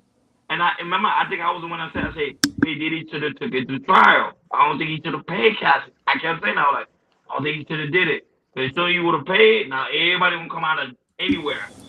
But like, yeah. He did it to me. He did. Remember, this woman came back from the 90s. Yeah. Mm-hmm. I think one of the reasons that he had to do it was swiftly was the most swiftly he ever did. I guess if he would have took it to court, it would probably been some more stuff that we probably wouldn't know for Diddy, and it probably have a little bit more stain into him, and it just want to look right for that. And I feel like his lawyers, that's what his lawyers told him to do. Hey, if you gotta do it, you gotta do it immediately. If Johnny Cochran was still alive, he had a lawyer, Johnny Cochran probably would say the same thing. Pay him. Yeah. I don't know, man. You need to get this done, but then your reputation is garnished. Your last name is everything. That's what I'm saying. Your kid, empire. When you leave, your kids gotta still go. Your kids gotta still rock that last name. Mm-hmm. It's so funny. You know, Al Capone's son changed his last name as soon as he got older. Escobar did the same thing. Griselda Blanco did the same thing. Mm-hmm. You know what I mean? They all changed their name because they didn't want the stain of living with that. So when your name is tarnished, this is why it's a very scary thing. I don't play like that. Like when I do business and it has women involved, I bring my sisters in this stuff because I trust my sisters, and you talk to them. And you know what I mean? You can't be in the room with me by myself because I don't trust nobody because I'm scary. But don't get me wrong, but there is I say that there is some powerful men that have wealth and that do take advantage of women. That's a fact. There is some men and they do need to, like you see, like John Smith say, like only Harvey Weinstein. You don't even see no other powerful figures. Trey Songz, but he ain't get caught yet. I don't know. I think Trey Songz the same thing. I think he's false allegation. I think these women sleep with him. He's a popular guy. Remember, he got a song called "I Invented Sex." So I think they really like a guy like him. So he sleeps with him, and then later on in the video, he said he did something wrong to him. I don't know, Ronnie, because there's been a lot of women that saying the same exact stories. Like it's not all different. Majority of women that try to get in, they say the same exact things of what Trey Songz has done. That's just my opinion on it. Go ahead, King. It says, "Damn, life is great, not being wealthy and rich, and they want masculine men bad." Facts, why high? It's not all cracked up to be, bro. I want quiet money. Why I just said something what is cool. This is what, listen, you got white folks who walk around here with millions of dollars. Nobody don't know them. They're regular guys. Adam Sandler walks around in a thrift store trench coat eating pickles. They just walk around. And basketball shorts too. $200 million worth of pressure just walking around. And this is the type of stuff. I don't believe in designers. I don't believe in foreign cars because I don't want that kind of pressure. They know you got the bag. They're going to get you. These are why you got these athletes and rappers getting caught up in all these scandals. Why you think billionaires will be rocking jewelry and everything? Because they want to be average as number as possible. Oh, my God. And listen, don't get it twisted. Billionaires do buy prostitutes. You do. Millionaires, but they get high-level prostitute. Ashley Mason. You know what I mean? When they want to get their freak off, they still got their wife at home. They fly a chick somewhere into a private villa, and they start freaking off. and they go home and say, "Honey, you okay? I just made you a sandwich." They do they do a lot of nasty stuff, a whole bunch of nasty stuff.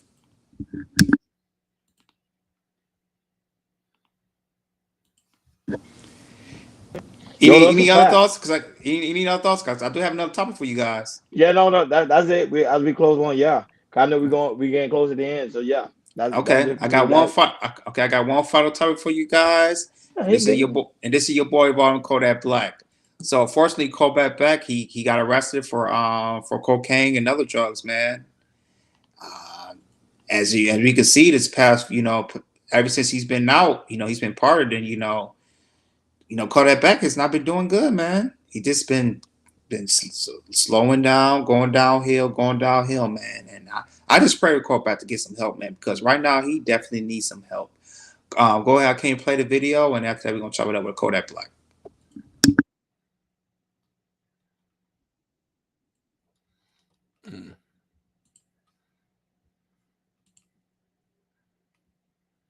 Shout out to that's why I love Friday. I love Friday with all these topics. Friday be the jam. Kodak Black had nothing to say to our cameras as he bonded out of the Broward County Jail tonight. He was arrested yet again early this morning, this time on drug charges. And that arrest happening after quite a bizarre traffic stop in Local 10's Christian De La Rosa joining us live now from Fort Lauderdale with much more. Christian. And on some concerning charges, once again, he was jailed, once again on drug charges, and once again, he's bonding out. Bonding out of jail with a huge entourage hiding him from our cameras. But before he was out, he had to pose for his latest mugshot. On count 1, possession of cocaine. Count 2, tampering with or fabricating physical evidence.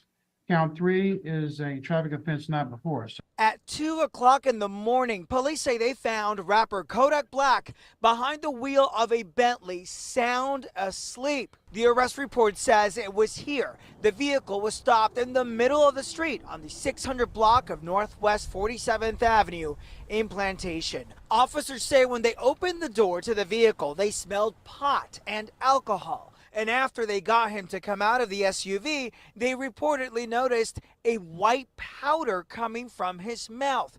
Investigators say the substance tested positive for cocaine, finding 4.1 grams of it in a baggie. This is just the latest legal trouble for Kodak, who is 26 years old and whose real name is Bill Capri.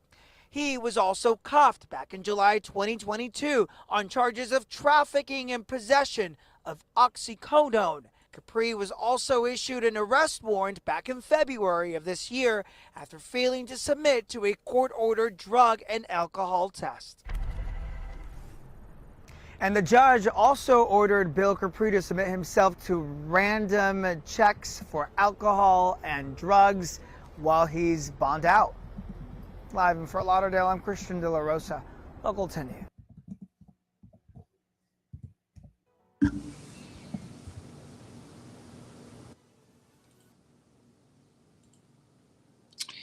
Yeah, man. So there you go with Kodak Black, man. What's y'all take on Kodak Black? With this another situation he's in right as we speak. The thing is that's one of the things that always haunts him, and it seems like it's always gonna be a plague that's gonna be pretty much surrounding him. He said that's all he know is the prison. All he know is the jail system, is the prison system. Not only that, but in the aspect of him doing drugs and alcohol. Remember, the industry is a tough industry. The music industry is very tough. You gotta stay up long hours. You gotta make sure you entertain the fans. You gotta make sure you do all you can do so you can come home every day and bring home that bag. But in his case, it's also his surroundings as well. He's hanging around with the wrong people that's going to pretty much influence him to do wrong. And I think that's what people don't understand, that he needs people that's going to be around him that don't do things like that. But the people that's around him, they doing marijuana, they smoking, they drinking, they partying all day, all night. That's all he knows. Remember, we got to keep forgetting, Kodak is a young guy. He's not like our age. He's like, if I'm not mistaken, like 26. 26. 26? Yep. So he's very a young guy, so he's still trying to find himself. It's a mostly when you're in your 30s and when a guy, that when a man actually find himself primarily. But at the same time, he's still young. He's still trying to find himself. I think he's gonna come out of it eventually. But I think he just need to get the help he need. And not only that, but I think he been laced up really bad with some bad drugs, and I think that's what got him hooked. But mostly all the popular guys in the industry got hooked on it. You had Young Jeezy, who was pretty much alcoholic. He actually pretty much mentioned that. You had Trick Daddy, who was pretty much a coke fiend. The list could go on and on. You look, you have what's his name right now? Gunplay. So just the industry itself is just a dark place. I can't probably tell you more about it because he actually know more info about the whole situation with Kodak Black. Go ahead. You know, Kodak got in this industry really young. And we've heard this from many other superstars and actors who get in young. They get introduced to these drugs, and they get introduced to all types of nefarious things. Now, mind you, in Florida, this is not a secret. A lot of people smoke cocaine and weed together. A lot of people snort coke. People pop mollies. This is a part of our culture, and I think that him having rich and having access to money is just a thing that he said Kodak has been using before going into the industry. That's a thing, you know what I mean? And this is due to poverty. And let's also remember, he didn't grow up with no daddy. How would you know what to do drugs and if you're self-medicating on pain? You feel me? So we always have to realize that. I've seen people who I've known in my life who abuse drugs to the point and abuse alcohol, and you try to save them. Once they at a point of no return, they're not. That's why it's just best to just stay off that stuff and leave it alone. Because some people don't, like, some of these things are hard to get off. They're hard, you know what I mean? And this is why, you know, you got to have good people around you who's not going to lead you down to that road. And I'm going to leave this last point. DMX told the story of how he got into drugs. He was only 15, and an older person gave it to him. Like, I don't know how he explained it, and he started crying talking about this. So just imagine who introduced drugs to Kodak. Yeah, shout out to you, French Fry Ford. Said it wasn't the industry that introduced Kodak to drugs, but the money did give him more access, which is totally facts. And you, like Hakeem said, well, she get hooked on it, man. It's hard. Even if you go to rehab and everything. Sometimes when you go back out, temptation is a mug, man. Temptation. You've been in the industry, have access to anything you want, you know, with the money and the women and everything. It's tough, especially for the young man like Kodak Black, you know. So hopefully, you know, one day, you know, Kodak Black could look at his life and just ask. I was ask Kodak Black, like Kodak Black, just ask yourself, you know, do you want to die young? And I know you don't want to die young, you know. I think that's a question you should ask himself, because that's how it's looking like right now. So Kodak, man, please, man, this really, you know, I know you know what you need, but you know, this really just do an evaluation of your life. Or do you want better? You know, it might seem you got better because, you know, you're a rapper, you got some money and everything, you do what you want to do.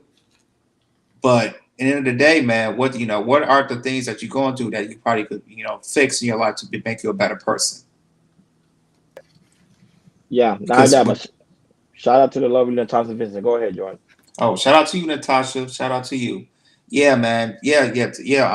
Kodak Black. Yeah, man. It's, you know, it's how the road's looking at right now. He's you know, he looks like he's gonna continue to do what he do and everything. And I just hope that one day, you know, he takes up and hope it's not laced with fentanyl. And if that's the case, that could just take him out. That could definitely take him out. So yeah, man, Kodak Black, man, just, you know, I'm tired of seeing this man keep going to jail and everything. And I just hope Kodak Black really evaluate his life and just see and say, hey, do I want to live long or do I want to die young? Yeah, but I would say that cocaine is one of the biggest thing that always plague the black community. That one, heroin, and also marijuana usually, and now also alcohol. It just, It just plays the black community, and it's sad because like man, it's like when they like you say when they in it, they just can't get out of it. Even when they try, they continue to go back. That's why I say I never try to use those type of substance because I know the harm it does to someone. That it can really mess you up a very long time now. Alcohol, I don't have a problem with that because I drink on not even like that. I only drink like when it's a special occasion. But some people they can't function without it. They need it. Kodak can't function without the weed and the cocaine. He needs it. He needs it. It's a part of him at this point because when you see him, you can actually see it because on one of his latest video, I think people would say there's something wrong with him. Like they kept saying praying for Kodak because it seemed like he was really out of it. Go ahead, Hakeem. Yeah, addiction is a very serious thing. Shout out to the lovely Natasha Vincent from Montreal with love. But it's one of those type of things when you look at these things and you trying to understand like what person's pain is going through. And I agree with what Gaia said. It is the holidays, but Gaia, I also want to say this too. This is a man with 4 kids. If there's nobody you want to get yourself together for, get yourself together for your son. You have a son that's watching you. He has a son. He got 4 kids. I didn't know he had 4. I think he has 4. Yeah, he has 4 or 3. Wow. Yeah, he has 4 or 3. Once you start getting money, he started having more children. He started having more children, which is the most negative thing about that. If you was going to have more children, you should have children with the woman you had their first child with and just locked it in with her. You feel me? Yeah. You know what I'm saying? But he has other kids from different women, but his son is being raised with him. His son is a little bit more older now. He's more of maybe 10 or something like right now. Because he had him when he was younger. But then I'm saying to myself, okay, what are you doing, bro? You don't think your son got access to a cell phone and see you acting crazy? He's lost so much weight. You could tell somebody that's on drugs because he looks dingy. Yeah. He do. He don't even look like him. No, Kodak always used to dress fresh. Yeah. Like you were saying, even though his hair used to be wild, but he would like dress fresh. You'd be like, man. But like it's starting to get to him. Even that video when you saw in the video of when he was in the courtroom, you can see it. Like he was like, man, like he said, man, I'm tired of this, man. Like you can see it. Mm-hmm. It's the demons he's battling. That's right. Them demons are serious. That was it. Is not the type of yes, Natasha. Not dingy. Yeah, he is very dingy. Yeah, he looking rough. He look like he need to go to some therapy and really release that pain. Not only that, but Hakeem, Kodak's father used to live up the street from him. You know that, right? You see? He said nobody used to claim him. Yeah. He put it in the documentary. He literally lived up the street from him, but he never used to claim him. And that's why he got upset. And who knows why that happened for? And this is why we can't even judge that situation if we don't know the facts of that. There has to be reasons for that. You feel me? You know what I'm saying? That people we don't want to talk about. And you know what I mean? This is where he doesn't have his story to say that, you know what I mean? To say that. You can't be $1 million dude looking like you just woke up out of a trash can. When he did the interview, my God, when he did the interview on the drink tracks, he looked at like somebody that was a homeless guy. Like he looked like he looked like he didn't take a shower. Listen, he looked like when a homeless guy smelled like piss. That's just basically. I moisturized today. You could tell that nigga ain't moisturized. He looked at dingy with diamonds in his mouth. Right. He's losing it. Money don't bring happiness. Right. What money do is just bring the person wherever they at the moment. Yeah, you see what I'm saying? So that's the thing. Yeah, man. Sad, man. The security guard looking at the parking lot going to the strip club, driving down vehicle, fear of being drugged by girls. Wow. Mm. That would say, man. That would say Kodak. That would say Kodak. Eventually, hopefully, he does get it and work towards himself. Excited to see him there because he is a Floridian. He worked very hard to be where he's at, but I don't want him to lose it all because of this demon that he can't get rid of. If that's the case, if that's the case, he should have stayed. I don't even believe it. Donald Trump should have pardoned him. He probably should have stayed in jail. If he came out, keep doing this again. No, because people love him. Trump said he listened to him. He do. He make good music. He got that swagger people like about him, and he is what it is. Like he always wherever he goes, he always brings the crowd out. But sometimes fame is not everything, because sometimes fame don't heal that pain that you be dealing with was inside of you, and I think that's what he's dealing with. He's dealing with a lot of pain. Yeah, that fame, it separates you from the average person, because when you with the fame, it's like you're alone. You're kind of you kind of the 1%. So it's like you can't have friends with a lot of people that's average and everything, or a lot of people that's in that 1%. So yeah, I just feel like Kodak Black, he's alone, and I just feel like he might feel like he's alone, and then he really can't really talk to nobody to get the help that he needs. But I also want to talk about something where this is a bigger issue than that. Me and Urban Noise had talked about this a couple years ago when Kodak had got arrested for a gun at his house and all his homeboys were there. When you're the one with all the money, everybody else around you becomes a yes man. Everybody's scared to say, fam, you're not doing well.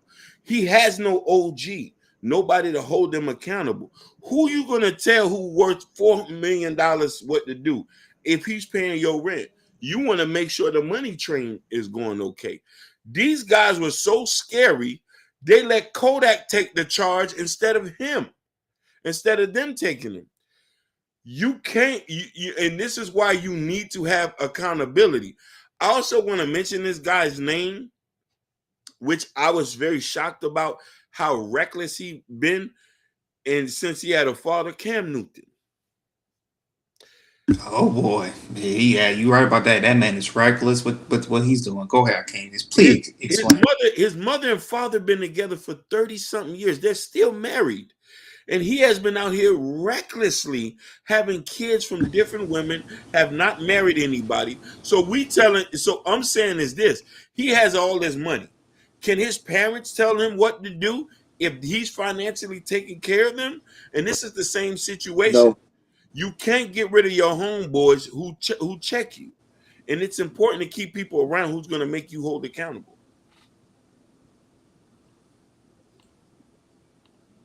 And he's still going on reckless too. He's having his 8th child on the way next year. And the thing is, I think he was talking to the episode of one of his podcasts about him and B Simone and everything. He talk about, I know I have a problem and everything. I know what my problem is, but my thing is he don't seek the way to fix the problem, and he's still doing what, and then the thing is, he knows he had a problem, but it's like, I don't give a damn. I know my problem, but I don't give a damn. I'm still gonna keep doing what I'm doing. Oh, Cam. Yep. Yeah, but the thing with Cam, like I say, like how Cam said, was the truth. When you have everybody around you that's a yes man, it's hard to it's pretty much hard to even change any form of lifestyle, because everybody's like, yes, you're doing a good job. You're doing a good job. That's one of P. Diddy's issues. P. Diddy will not hire you unless you're a yes man. You have to be a yes man around him. And that's why his ego is so big. So right now, P. Diddy of course, it's not a P. Diddy topic, but right now, P. Diddy is dealing with a defeat. Everybody's your yes man, so you don't have nobody to come in and say, hey, P. Diddy, I think you need to go and address this. No, everybody going to say, yes, sir, whatever you say, sir. Kodak, that was a good example. Hakeem, I think that was a great perfect example of him being, people around him being a yes man. But I thought his brother, so you got his older brother that be around his camp. I thought he checks him. His brother ain't nobody. You talking about John Wick? Yeah. His brother looked like he on something too. No disrespect. I don't want no problems. No Nigga, you be in disrespect, Miami a but lot. yeah, but John, listen, like your little brother's worth over $10 million. What you gonna tell him? He's keeping you afloat. He Bro, gave you you still a need rap. to. No, because, bro, we need to make sure you straight. Because if you go out, we all go out. That is true. The money gonna start coming in. They didn't care about that. They let him took the gun case when this the reason why he had went to jail the first time. It was 7 dudes in there. 7 dudes, and they let the man with the money take the gun case. Think about that. Florida guys are different, bro. These guys don't care. You're not gonna be the next boss. There's only one boss. You scared to go to jail so bad? Man, come on, like a boss would say, "We'll have you out by the night." Yeah. We'll have you out by the night. Just go spend. When you come out, we'll make sure you straight. No, they're not doing that. These guys are gangster, but they scared to do that time. I think it was just Diddy. Was it not Diddy? So it was Jay-Z. Jay-Z said the hardest thing he realized when you become in this industry is to have really good friends. Yeah. Because it seems like everybody's out there trying to get you. You are right. This is why we can't let the influence of money and people do this, because you start to lose yourself. This is why it's so important to keep family around. Yeah. You know what I mean? So they was like, "Hey, I don't think you should do that." He said, if he's being destructive, even as an adult, it is his parents' responsibility to refuse his money and gifts. They are the request correction based on the value they raised him. That, Natasha, that sounds good in theory. But if you know your son is keeping your lights on, they allow. Listen, here's the funny thing about in a Caribbean household, Natasha. He's Haitian. He's Haitian. The Haitian mothers run the show. Let's get that straight. They tell the boys what to do. They're not telling, his mama ain't telling him what to do. I don't know what kind of Haitians they are, because my mama's not going to let me go an inch. When I was in trouble, and I got in trouble, and I was that she told me, you got to go. You got to go. And I came back and begged for forgiveness every time until she felt deemed that I made penance. But over there, they just let him run rampant. No, if you $1 million, your mama's still your boss. Hey, I need you to put $1 million over here at the church. Go ahead and do it tomorrow. Now.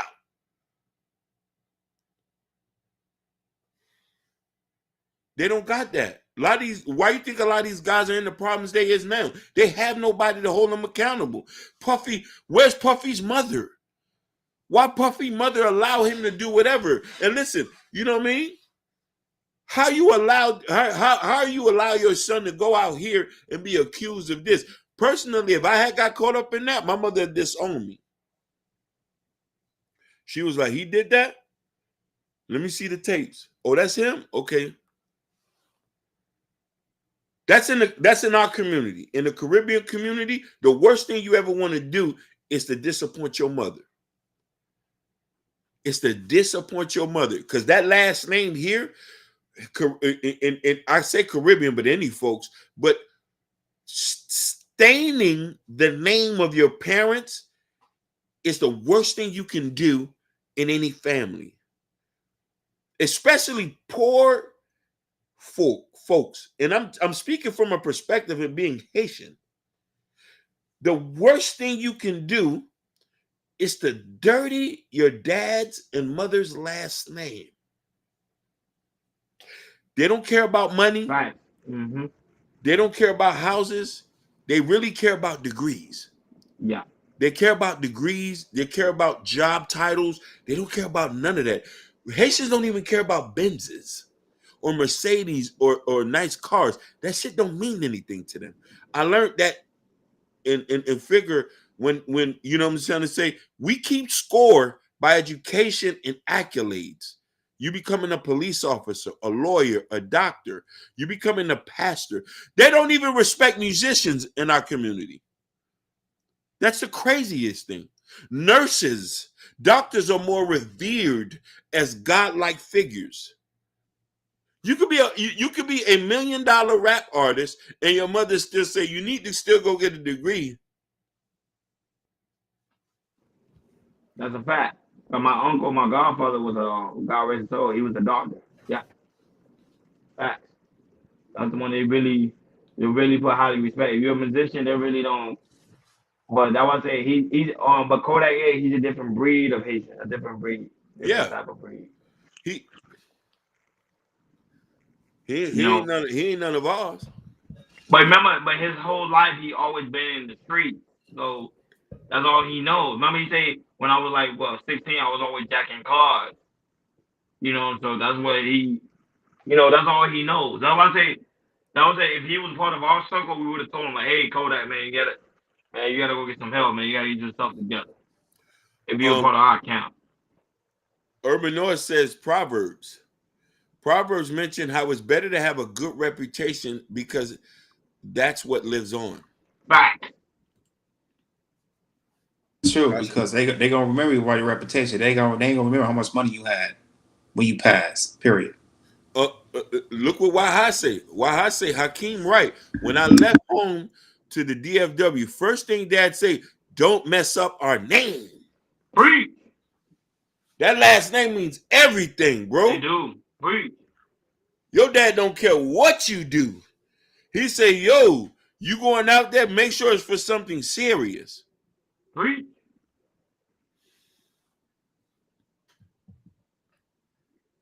They don't care about none of that goofy stuff. And you know what I mean? And Waha speaking from a perspective that I know clearly. You know what I mean? There's a lot of man in the chat. I don't say man talk. He said, one chooses a good reputation over great riches. Being held in a high esteem is better than a silver or gold. Let's talk about it. Kodak is a rich guy, but his reputation is tarnished. It's been tarnished. Let's just get that. Like he has a career and a resume that don't look good. But remember, he could change it. He still have time to change it. He does have time to change it, but the bad sometimes outweigh the good depending on how bad it is. You can give out a number of turkeys. You can give out air conditionings, cool people down. But if your reputation doesn't precede yourself, this is why reputation is more valuable than money. We've known that growing up in the ghetto. You know, there's some guys you say, some guys you can go, if he said it, if somebody told you something, you'll look and say, yeah, we ain't gonna question him because he ain't never been dirty out here. You know what I mean? That's how powerful that is. You know what I mean? Some guys whose reputation is, you got some homeless people who stand on business that they know not to mess with because they know like he don't bother nobody. He stay to himself. He mind his business. And we know he put in work out here. He don't ask for nothing. You know what I mean? This is why your behavior links to your reputation. And that means anything. You know what I'm saying? Why I say I'm older than 90? Wow. That was how I listen to my OG. You see? My OG is I always listen to my OG. I don't care. Because y'all have some serious wisdom. Because remember, when y'all leave, we the next one up. Me, Jordan, and Hakeem, we the next one pretty much up. Basically. So we got to learn from, and listen here, why you, Nightish, got to hold me accountable. Got to hold him accountable. You still, you know what I mean? You still are elder in a sense, even if it's a couple years. You could be like, but we have to be receptive to listen. Yeah. But you know what I mean? Luckily enough, we're not so far removed where we're at it. We grew up in an era where they tell us to listen. Hey, he said something, go ahead and listen to what he said. Yeah. Right. You know what I mean? Because you know better than me. You should help me prevent the mistakes. And this is why it's better as you start to get an ascension to different places. You need to keep people who are a little bit more sense. But we look down at people who have less than us. Yeah, that's why I don't like that. I still listen to that homeless guy down the street.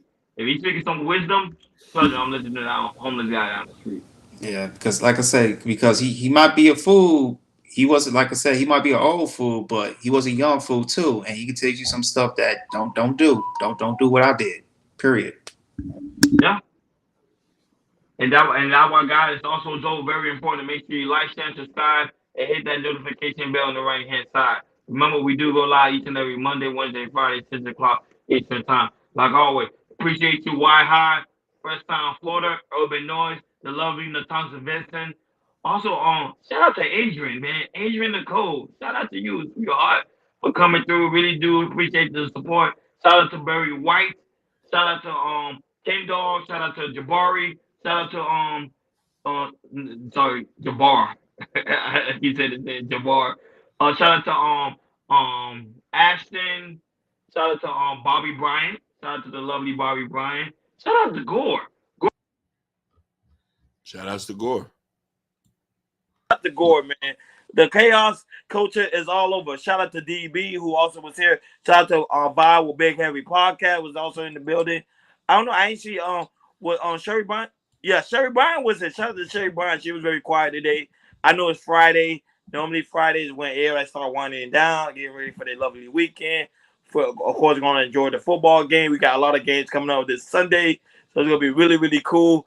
Very interesting games. I know everybody's waiting to enjoy that. And now there's a lot of basketball games going on right now, so I know everybody's getting ready for basketball. So hopefully your teams win, whoever your teams are.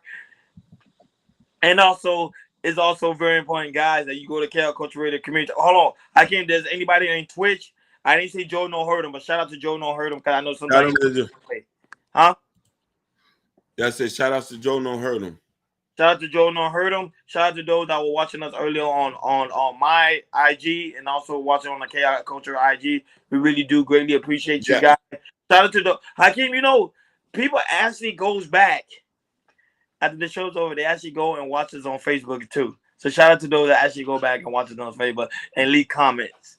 You know, I'm actually trying to get one of the guys I actually know to come on the show because he said he got something to tell you guys. That mean me, you, Jordan, Aki. He was a debater, so I'm gonna say that up really soon. Adrian, Cowgirl, good luck to you on Sunday. You got the Eagles, tough game. Good luck, because that's the one who's gonna ever go clutch the division. Good luck to you on that. That's right. But guys, also very important to go to KL Culture Radio Community tab. In the Community tab is the KL Culture Radio T-shirt, what me and Jordan got on. We also have other colors as well. We're working on it. I can't gonna let us know when it's back in stock. And of course, I'm gonna be rocking that ASAP. We got the KL Culture Radio coffee mug for you coffee drinkers, and also you guys that like to drink. You can use that too. And while you drink your coffee early in the morning, make sure you have a good read with Prince Hakeem book, Black Love. Come over here, support the platform. We really do greatly appreciate it. Adrian, it is gonna be a great game. I'm not gonna miss that. I'm actually gonna stay off for that game, that prime time. Like always. We love you guys. Thank you for tuning in to KL Culture Radio. We on the way. We headed. We're working very hard. We're gonna hit that million, Hakeem. I'm telling you, we're gonna hit it. We're gonna hit it. That's our role, is to hit 1 million subscribers. And that's we're gonna. And I have a shout out to those. Very important. Shout out to those that actually go and download the podcast. We really do greatly appreciate that. You guys don't understand. I remember one time we only had one download, so now it's reaching over 10,000 downloads. Yep. On Spotify. That is great. So shout out to you guys that actually go back and download it and listen to it and spread the message all throughout the world. We really do greatly appreciate it. You don't understand that. Hell, I can't. We going globally, big dog. We definitely in. So your name, when we're gone, we globally. Global. And this message will live on forever. It is. It will. Like always, thank you for tuning in to KL Culture Radio, guys. We over and out. See you guys Monday. Peace. Peace. Peace. Peace.